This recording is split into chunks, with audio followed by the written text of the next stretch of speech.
Hello friends, welcome to my new YouTube channel that is Logic with Lavish. So friends, we are going to study the most important topics that helps in JEE Main as well as CBSE board, and this topic is based on magnetism. So the first topic of magnetism is Biot-Savart's law. So let's begin.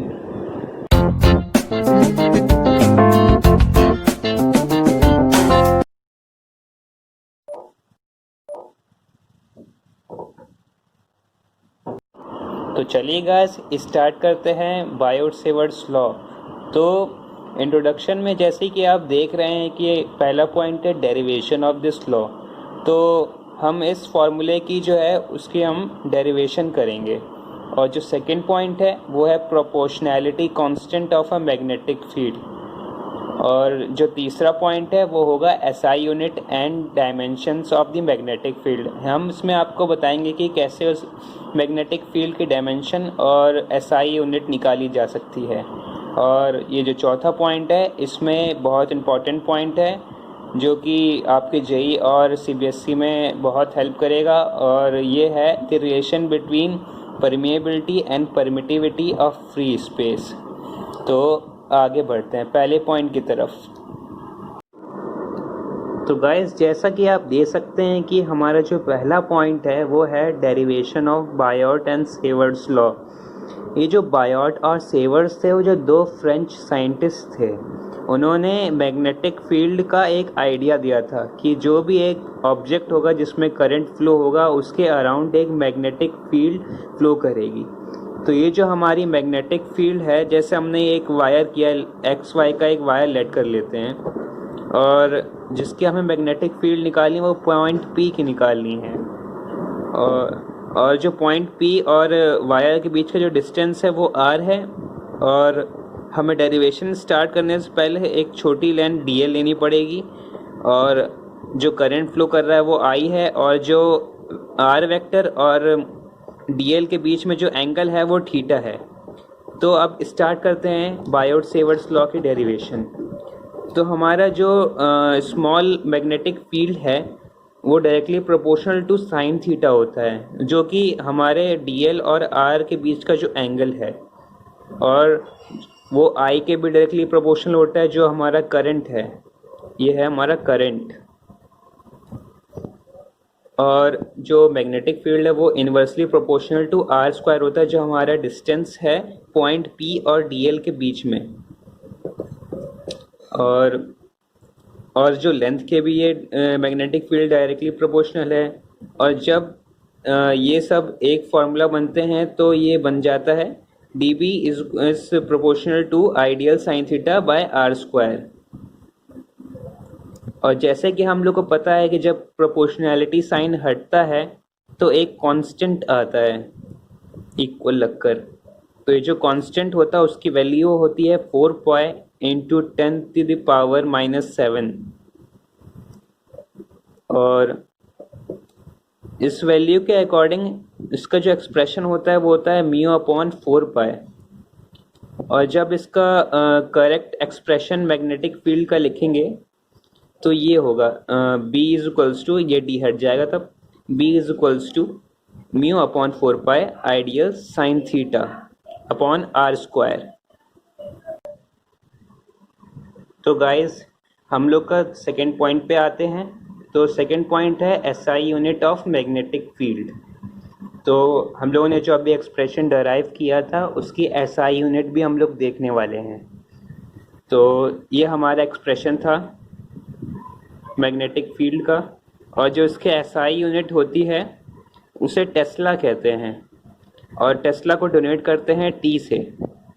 और आपकी more information के लिए जो Tesla होता है वो 10⁴ Gauss होता है। गॉस जो आपने पढ़ा होगा इलेक्ट्रिक फील्ड में, इलेक्ट्रोडायनेमिक्स में। तो इसका मैग्नेटिक फील्ड और इलेक्ट्रिक फील्ड का भी रिलेशन यहाँ से डिराइव कर सकते हैं। और जो इसकी जो डायमेंशन देखी जाए तो इसकी डायमेंशन मैग्नेटिक फील्ड की आती है न्यूटन अपॉन एम्पियर मीटर। और हम लोग न्यूटन तो जानते ही हैं, फोर्स होता है, जो कि उसकी डायमेंशन होता है MLT -2 अपॉन ए एल, क्योंकि यहाँ पे एम्पियर मीटर है। और जब इसको ए को ऊपर ले जाएंगे तो ए इन्वर्स हो जाएगा, एल से एल कट जाएगा, तो ये आपकी फुल जो फाइनल डायमेंशन होगी ये आएगी mt-2 ए इन्वर्स। तो गाइज हमारा जो थर्ड पॉइंट है वो है प्रोपोर्शनैलिटी कांस्टेंट, परमिएबिलिटी, जिसे हम लोग कहते हैं परमिएबिलिटी ऑफ फ्री स्पेस, जो कि हमारा म्यू होता है। तो जो हमारा प्रोपोर्शनैलिटी कांस्टेंट जब मैग्नेटिक फील्ड डिराइव कर रहे थे तो हमारा ये आया था, और जो वैल्यू होती है प्रोपोर्शनैलिटी कांस्टेंट की वो होती है 10⁻⁻7 न्यूटन एम्पियर स्क्वायर।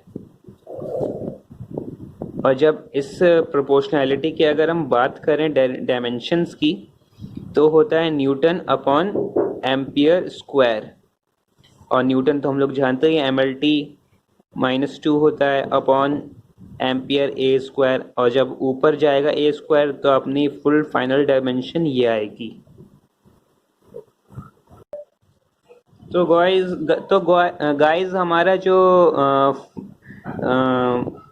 चौथा पॉइंट है वो है relation between the permeability and permittivity of free space, जो कि हम लोग इसका रिलेशन निकालेंगे म्यू नॉट और एप्सिलॉन नॉट। एप्सिलॉन नॉट जो होता है वो होता है परमिटिविटी ऑफ फ्री स्पेस, और जो म्यू नॉट होता है वो होता है परमिएबिलिटी ऑफ फ्री स्पेस। तो जो प्रोपोर्शनैलिटी कांस्टेंट के अकॉर्डिंग जो हम लोग ने देखा था उसकी वैल्यू आ रही थी mu naught upon 4 is equals to 10⁻⁷ newton metre square. And जो एप्सिलॉन नॉट की जब हम लोग इलेक्ट्रोडायनेमिक्स में जब इलेक्ट्रिकल फोर्स पढ़ते हैं उसका जो प्रोपोर्शनैलिटी कांस्टेंट आता है वो होता है 1/4 एप्सिलॉन नॉट, वो होता है, उसकी वैल्यू होती है 9 × 10⁹ न्यूटन मीटर स्क्वायर कूलम -2। और जब हम इन दोनों इक्वेशन को डिवाइड करते हैं तो हमारा आता है mu naught upon 4 upon 1/4 epsilon naught is equals to 10⁻⁷ upon 10 × 10⁹। तो जब इसको सॉल्व करेंगे तब हमारा आएगा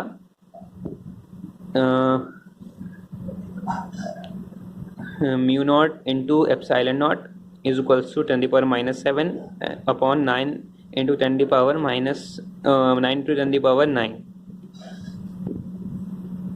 और जब इस 7 को अगर हम नीचे ले आएंगे और तो ये नीचे ले आएंगे तब फाइनल ये आ जाएगा 9 × 10⁻16।